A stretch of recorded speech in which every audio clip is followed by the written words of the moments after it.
கூட்டணி விவகாரம் எல்லாம் எங்க தலைமையும் பொதுச் செயலும் உரிய நேரத்தில் அறிவிப்பாங்க.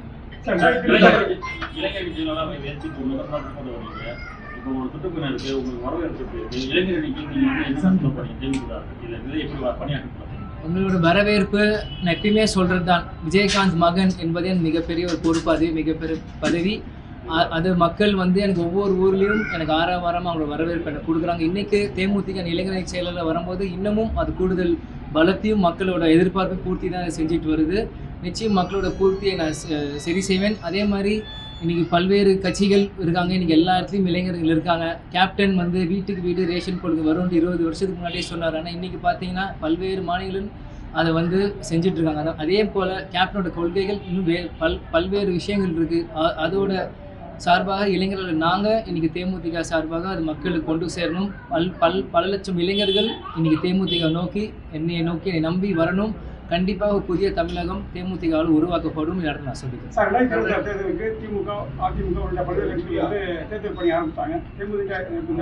இது என்னது, இது தேர்தல் பணி தானே. இது எங்களோட 234 தொகுதி பொறுப்பால் அறிவிக்கிறோம் நாங்கள் சொல்லியிருந்தோம்.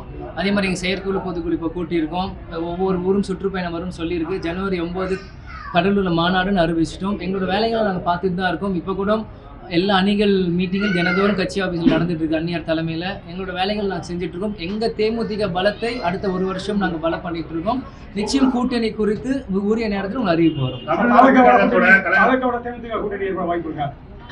அதான் சொல்றேன், உரிய நேரத்தில் கூட்டணியை பத்தி நாங்க சொல்லுவோம். எந்த கட்சியாக இருந்தாலும் சொல்லுவோம். பேசியிருக்கேன், எனிமி இல்லையே. நாங்க அவர் முதல் குரு பூஜை அழைக்கும் போது விஜயனை நான் பார்த்துருக்கேன். அதே மாதிரி கோட் படத்துக்கு வரும்போது அவரை நான் பார்த்தேன். அதே முதல் முறையில் அவரை நான் சந்திச்சது. இந்த மாதிரி ஒரு சாதாரண தர்ப்பணம் கூட்டணி விஷயங்கள்லாம் நாங்கள் எதுவும் பேசணும்.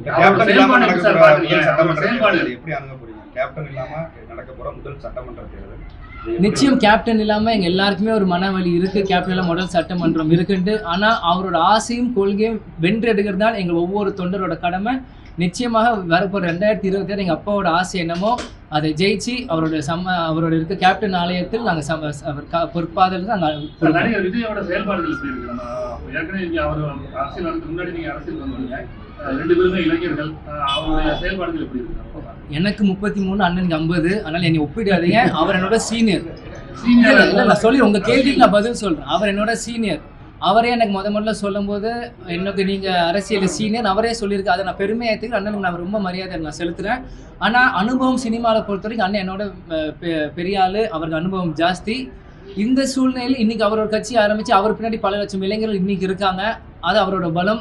20 வருஷம் முன்னாடி கேப்டன் பின்னாடி பல லட்சம் இளைஞர்கள், அது தேமுதிகவோட பலம். இன்றைக்கு விஜய் பிரபலம் நாங்கள் வரும்போது எங்களோட நிலைப்பாடு என்ன, எங்களோட விஷயங்கள் என்னவோ அதை எப்படியாவது கஷ்டப்பட்டு அது அப்பா என்ன செஞ்சாரோ அதை நான் கொண்டு வரோம். நாங்கள் ஆசைப்படுறோம்.